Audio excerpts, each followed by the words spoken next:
ఈరోజు ఈ సమావేశం చూస్తూ ఉంటే మీరు క్రమశిక్షణగా పద్ధతిగా కూర్చున్న పద్ధతి చూస్తుంటే నాకు ఇదేదో కార్యకర్తల సమావేశంలాగా లేదు. తెలంగాణ రణక్షేత్రంలో ఎప్పుడు ఎలక్షన్లు వస్తాయా, ఎప్పుడు కొదమ సింహాల్లాగా దుంకి మరి అటు కాంగ్రెస్ ఇటు బీజేపీని మట్టి గడిపిద్దామా అన్నట్టుగా ఉన్న కొదమ సింహాల్లాగా మీరందరూ కూడా కనబడతా ఉన్నారు. మామూలు విషయం కాదు. 2.5 సంవత్సరాలు అయింది మన పార్టీ అధికారం కోల్పోయి. కానీ పోయింది అధికారం మాత్రమే, ప్రజల అనురాగం పోలేదు, ప్రజల మమకారం పోలేదు. ఎక్కడికి పోయినా రాష్ట్రంలో ఈరోజు నేను మొన్న ఖమ్మం పోయినాను, నిన్న ఆదిలాబాద్ పోయాను, నిన్న రాజేంద్ర నగర్ పోయాను. ఎక్కడికి పోయినా ఇవాళ రాష్ట్ర వ్యాప్తంగా ఒక్కటే నినాదం మారుమోగుతా ఉన్నది. మోసకారి కాంగ్రెస్ పోవాలే, కేసీఆర్ తిరిగి రావాలే.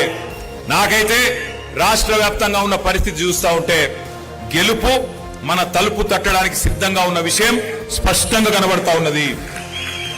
ఎక్కడికి పోయినా ఆదిలాబాద్ టు అలంపూర్, పాలేరు నుంచి ఇక్కడ జహీరాబాద్ దాకా ఎక్కడికి పోయినా గులాబీ జెండా రెపరెపలే కనబడతా ఉన్నాయి.